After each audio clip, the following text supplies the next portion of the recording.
نحمده ونصلي ونسلم على رسوله الكريم سبحان اللہ أما بعد فأعوذ بالله من الشيطان الرجيم بسم الله الرحمن الرحيم سبحان اللہ وما أرسلناك إلا رحمة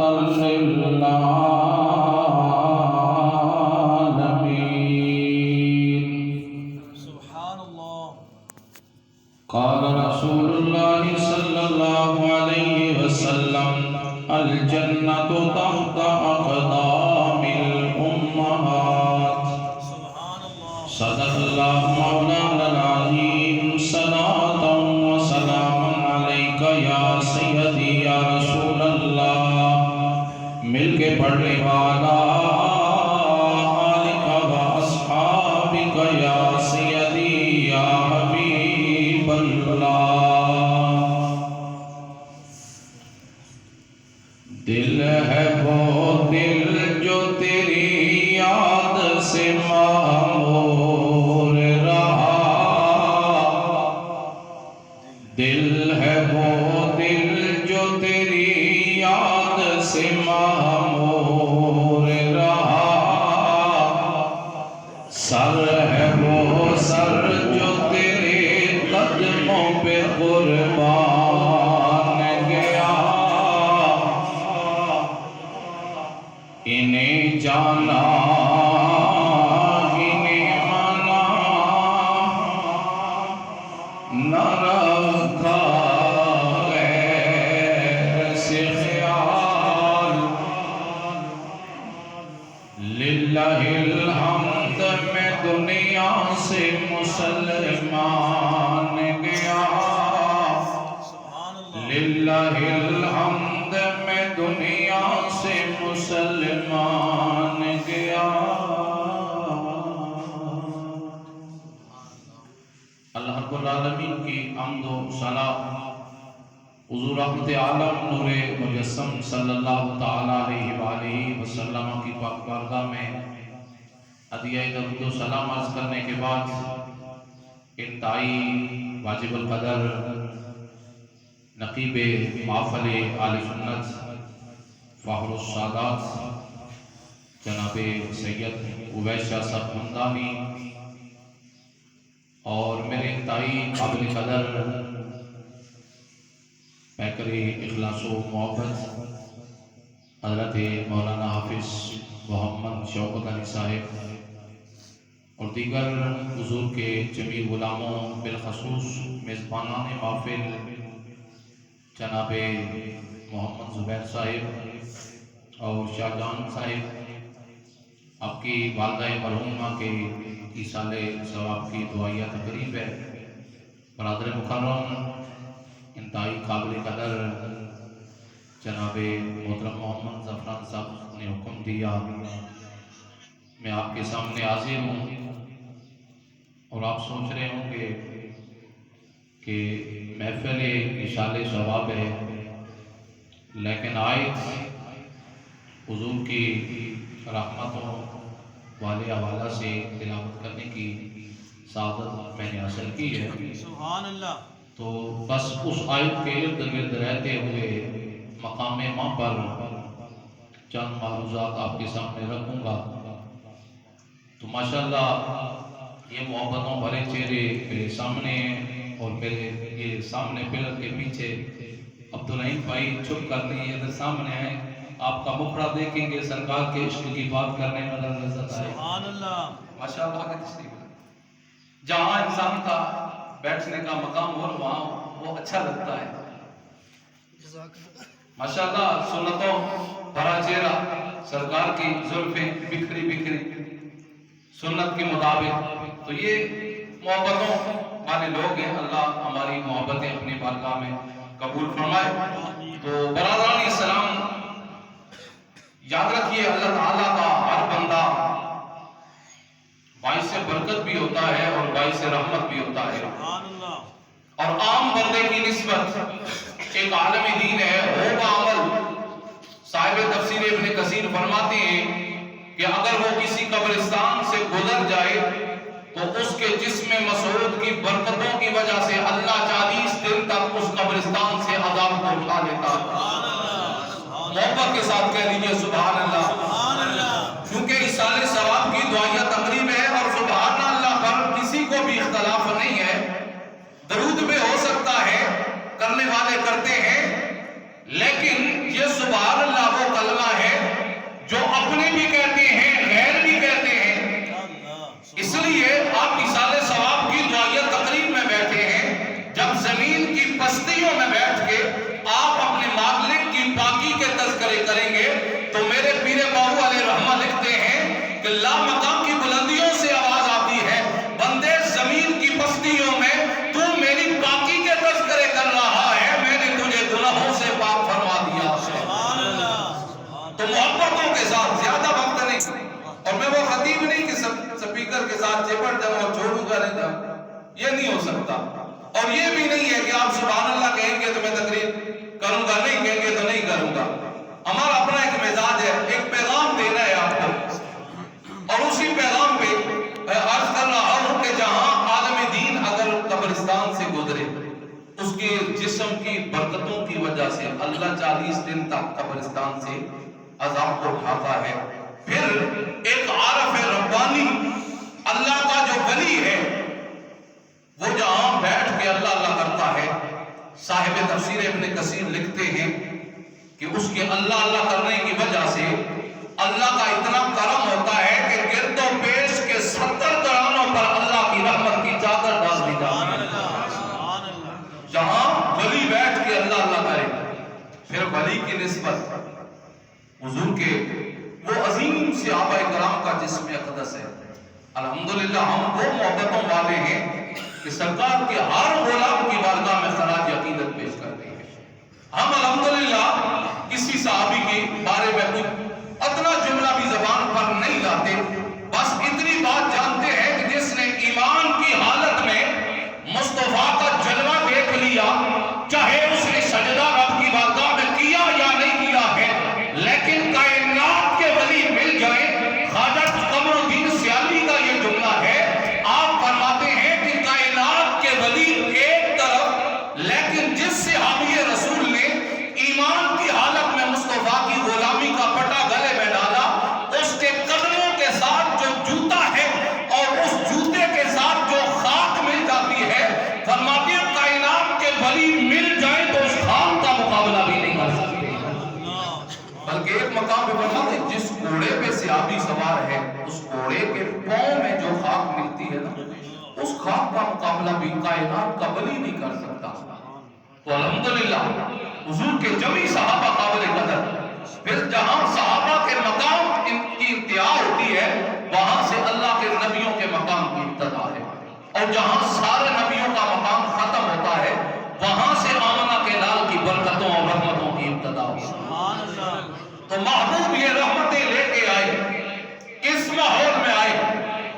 مکہ کا وہ عجیب ماحول جہاں حضور امام الانبیاء تاجدار کونین صلی اللہ علیہ وسلم جلوہ فرما ہوئے، اور مکہ کا وہ عجیب ماحول ہے جہاں جناب والا کوئی بتوں کی پوجا کر رہا ہے، کوئی چاند کے سامنے جھک رہا ہے، کوئی سورج کے سامنے جھک رہا ہے، ارے جہاں جناب والا ہر طرف فتنے ہی فتنے ہیں۔ آمنہ کے لال آتے ہیں، میرے لجپال آقا نے اس بدو اور جڈ قوم کو دنیا کے خداؤں سے ہٹا کر رب کی بارگاہ میں جھکا کر ایک مقام پہ ان کی زمینوں کو سجدوں سے آباد فرما دیا۔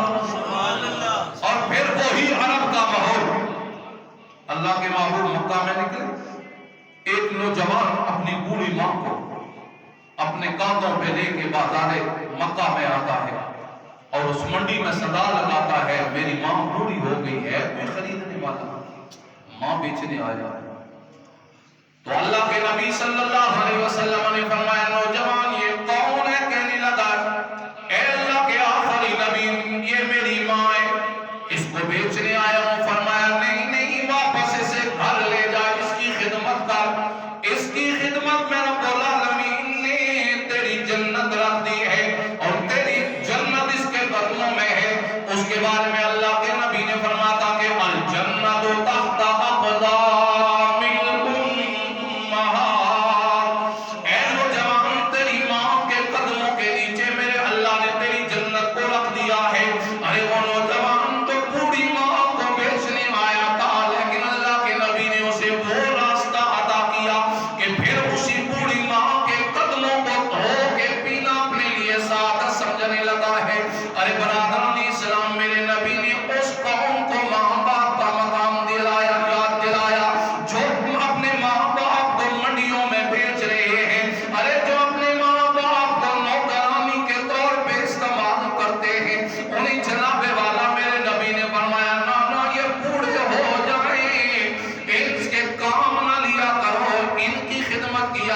ضمانت دلوانا محمد عربی کا کام ہے. سبحان اللہ.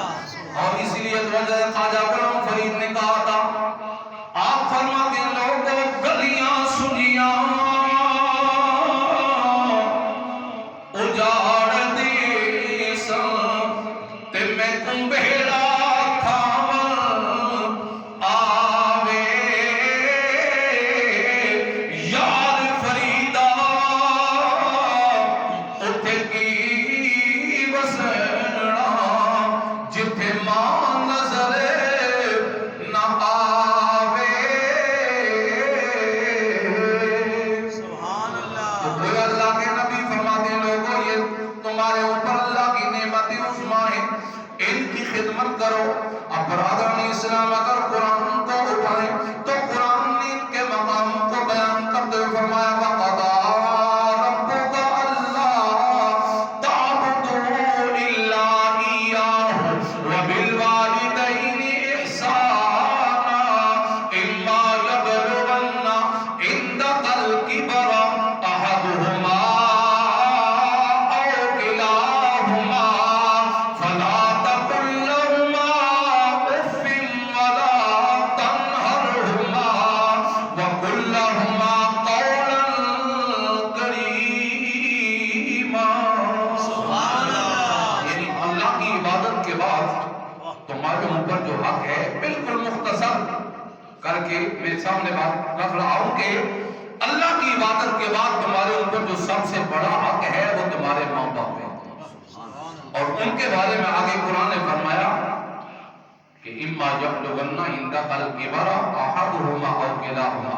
فرمایا کہ ان میں سے ایک یا دونوں جب بڑھاپے کو پہنچ جائیں ان کی زبان میں ان کے بولنے چالنے میں چڑچڑاہٹ آ جائے. جس طرح ایک بچہ کسی بات پہ بضد ہو جاتا ہے کہ یہ کرنا ہے، اسی طرح جب ماں باپ بڑھاپے کو پہنچتے ہیں تو بسا اوقات اس طرح کے معاملات آ جاتے ہیں کہ ایک بات پہ بضد ہو جاتے ہیں. لیکن قرآن نے فرمایا کہ اف ولا تنہرہما. فرمایا جب ان کی زبان پہ چڑچڑاہٹ آئے تیری زبان تک لفظ اف کا جملہ بھی ان کے بارے میں نہیں آنا چاہیے. اف ولا تنہرہما وقل لہما قولا کریما. فرمایا ان کے لیے پھر ایک قول کریم کے ساتھ اچھی بھلائی کے ساتھ تو ان کی ساتھ احسان کر اور اپنے عاجزی کے بازو ان کے لیے پھیلا کر مالک کی بارگاہ میں ایک ہی دعا کر مولا وقر رب ارحمہما کما ربیانی صغیرا. اللہ کریم میرے والدین پہ ایسے رحم فرما جیسے انہوں نے بچپن میں میرے اوپر رحم کر کے مجھے پالا ہے. سبحان اللہ. تو برادران اسلام ماں باپ اللہ کی نعمت عظمیٰ ہے. ان کی خدمت اللہ کی رضا کا سرٹیفکیٹ ہے. ان کی ناراضگی رب کی ناراضگی ہے. اب ایک آدمی اگر ان کی خدمت کرتا ہے تو اس کے لیے تو اللہ کی طرف سے کرم نوازی ہے، لیکن ایک اگر دکھ دیتا ہے تو اس کے لیے اگر ماں یا باپ کی بد دعا نکل جاتی ہے تو اس کا یہ جہان بھی برباد ہوتا ہے، وہ بھی ہو جاتا ہے. سانگلہ علم کی کچھ عرصہ قبل اخبارات میں شائع ہوئی کہ سانگلہ علم ایک جوان تھا جو اپنی ماں کو گالیاں دیا کرتا تھا. اس کی ماں کا دل دکھا، عرض کی مالک میری زندگی میں اسے موت بھی دیے، اس کا انجام بھی مجھے دکھا. اب رب ذوالجلال نے اس بڑھیا کے دور میں اس نوجوان کو موت دی. جب اس نوجوان کو قبر میں رکھ دیا گیا تو اس کی قبر سے عجیب سی آواز آتی تھی. 3 دن تک اس کی قبر چکولے کھاتی رہی، کھانتی رہی. 3 دن کے بعد اس کی بوڑھی ماں کو کسی نے کہا بڑھیا تو معاف نہیں کرے گا تو رب کی بارگاہ سے معافی کا پیغام نہیں ملے گا. اب اس بڑھیا نے جب معاف کیا اللہ نے اس نوجوان کی قبر کو سہارا عطا کیا ہے. تو برادران اسلام عرض کرنے کا مقصد یہ ہے کہ ماں باپ کے ساتھ اچھی زندگی گزارا کرو، ان کے ساتھ اس نے سلوک سے پیش آیا کرو، ان کی خدمت کیا کرو. ان کی خدمت کی وجہ سے اللہ بھی راضی ہوتا ہے، رب کا رسول بھی راضی ہوتا ہے. اور جس کے ساتھ اللہ کے نبی راضی ہوتے ہیں پھر اس پہ یہ کرم ہوتا ہے. حضرت جناب ابو اسحاق شامی جیسا وہ عظیم بزرگ جس انسان کی ساری زندگی دین کی خدمت کرتے گزر گئی ہے، اپنے مدارس میں اپنے طلباء کو درس حدیث پڑھاتے گزر گئے، ایک دن اپنے بچوں کو درس حدیث پڑھایا، اپنے گھر میں جاتے ہیں، بڑھیا ماں ہے، ماں کو بخار ہے، وقت کا محدث بھی ہے، وقت کا مفسر بھی ہے، گھر جا کے اپنی ماں کے قدموں کو مس کرنے لگا، اور حتیٰ کہ جناب والا زمین پہ بیٹھے ہیں، ماں چارپائی پہ لیٹی ہے، آپ کی داڑھی مبارک ماں کے قدموں سے مس ہو رہی ہے۔ برادران اسلام، حضرت ابو اسحاق شامی نے جب یہ خدمت کی، دن گزرا رات آئی، آپ کے طلباء نے آپ کو جنت کی سیر کرتے دیکھا، اور جناب والا آپ کے چہرے پہ نور دیکھا۔ دوسرے دن جب اپنے ادارے میں آئے، اپنے بچوں کو درس حدیث درس قرآن پڑھایا، جانے لگے تو ایک عزیز شاگرد کرنے لگا، حضور والا میں نے خواب دیکھا ہے۔ فرمایا بیٹا خواب کیا دیکھا؟ آج کی استاد محترم آپ کو جنت میں ٹہلتے دیکھا ہے۔ فرمایا میرے بیٹا تو نہیں مجھے جنت میں دیکھا، وہ میری ماں کی خدمت کا صلہ میرے رب نے عطا کیا۔ آج کی استاد جی آپ کی داڑھی مبارک سے نور ٹپک رہا تھا، اس کی وجہ کیا ہے؟ فرمایا بیٹا جب میں گھر میں گیا اپنی ماں کے قدموں کو دبانے لگا، میری ماں چارپائی پہ ہے، میں زمین پہ بیٹھا ہوں، میری داڑھی ماں کے قدموں سے مس ہو رہی تھی، میرے ماں کے قدموں سے غبار لگا تھا، رب العالمین نے اس غبار کو اپنے نور میں تبدیل فرما دیا۔ سبحان اللہ۔ تو برادران اسلام، یعنی ماں باپ اللہ کی نعمت عظمیٰ ہے، ماں کے قدموں کے نیچے اللہ نے جنت کو رکھا، لیکن باپ کو میرے اللہ نے جنت کا دروازہ بنا دیا۔ آج ہم نے ماں کی شان اتنی بیان کرتے ہیں، اتنی کرتے ہیں کہ باپ کی شان کو بھول جاتے ہیں، لیکن دو باتیں یاد رکھیں، میں بات بالکل ایک منٹ میں مکمل کر رہا ہوں کہ ماں کے قدموں کے نیچے جنت ہے، لیکن جس کے قدموں کے نیچے جنت ہے اس کی جنت میرے اللہ نے کہا، سبحان اللہ۔ جس کے قدموں کے نیچے اولاد کی جنت ہے اس کی جنت اللہ کے نبی فرماتے ہیں رب نے اس کے شوہر کی خدمت میں رکھ دی ہے۔ خدمت کیسی کہ اس کے ہر حکم کی تابعداری اس عورت پہ لاگو ہے۔ جس طرح حضور کے دور میں ایک آدمی جانے جگہ تجارت میں، تو بیوی کو اس نے وصیت کی کہ میرے گھر سے تو نے باہر نہیں نکلنا۔ اب اللہ پاک کا کرنا کوئی ایسا ہوا کہ جب اس کا شوہر نکلا تو بعد میں اس عورت کا باپ بیمار ہو گیا۔ اس نے حضور کی بارگاہ میں پیغام بھیجا، آقا کریم میرا باپ بیمار ہے تو میرے لیے کیا حکم ہے؟ شوہر نے حکم دیا تھا گھر سے قدم باہر نہیں رکھنا، آپ کیا حکم فرماتے ہیں؟ تو لجپال آقا نے فرمایا اگر تو گھر میں رہے تو یہ تیرے لیے بہتر ہے۔ فرمایا تیرے لیے بہتر ہے۔ پھر حتیٰ کہ اس عورت کا جب باپ فوت ہو گیا، اس نے پھر رسول اللہ کی بارگاہ میں پیغام بھیجا، آقا کریم میرے والد گرامی کا وصال ہو گیا، میرے لیے کیا حکم ہے کہ میں آپ باپ کی بیعت پہ جا سکتی ہوں؟ فرمایا اگر اس پہ صبر کر تو تیرے لیے بہتر ہے۔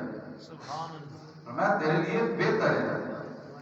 اس کے بعد وہ اس نے اپنے شوہر کی تابعداری میں حضور کی حکم کے مطابق گھر میں رہی، باپ بیمار ہوا نہیں گئی، باپ مر گیا نہیں گئی، تو بعد میں اللہ کے پاک نبی صلی اللہ علیہ وسلم نے اس عورت کو یہ پیغام سنایا، فرمایا خوش ہو جا، تیرے اس عمل کی وجہ سے میرے اللہ نے تیرے باپ کو جنت عطا فرما دی ہے۔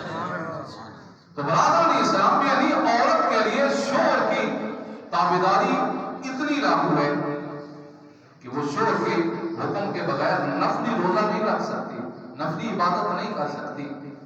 تو یعنی ماں کے قدموں کی جنت ہے، لیکن اس کی جنت اللہ نے اس کے شوہر کے قدموں میں رکھی ہے، لیکن جو اس کا شوہر ہے اس کی اولاد کے لیے جنت کا دروازہ ہے۔ اور اس جنت کے دروازے کے بارے میں میرے نبی نے فرمایا اللہ 3 آدمیوں کی دعا کبھی رد نہیں فرماتا، یعنی وہ کسی کے لیے بد دعا کر دیں ایک ہے مظلوم، کہ مظلوم اگر کسی کے لیے بد دعا کر دے تو پھر اس کے لیے یہی ہوتا ہے کہ وہ اکیلے ہو کے ذلیل ہوتا ہے اور ہو رہے ہوتے ہیں، لوگ دیکھتے ہیں، ٹھیک ہے۔ تو دوسرا باپ ہے، اگر باپ اولاد کے لیے بد دعا کر دے تو درمیان میں کوئی چیز عائد نہیں ہوتی، مالک فوراً قبول کرتا ہے۔ تو اس لیے فرماتے ہیں کہ باپ کی خدمت کیا کرو، باپ سے دعائیں لیا کرو، اس سے اللہ بھی راضی ہوتا ہے، اللہ کا رسول بھی راضی ہوتا ہے۔ مالک میری آپ کی حاضری اپنی بارگاہ میں قبول فرمائے۔ اور بات کو میں یہاں ختم کروں گا کہ میرے پیر باولی فرماتا کہ لوگ قبر کا کر سنچارا لاہن بنامن ڈیرا ہو چٹکی بھر ہو مٹی دی پاسن کرسن ڈیر اچیرا ہو دے درود کران ونجن تے کوکن شیرا شیرا ہو بے پرواہ درگاہ رب دی باہو جتے فضلہ پاچ نبیڑا ہو باخر دعوانا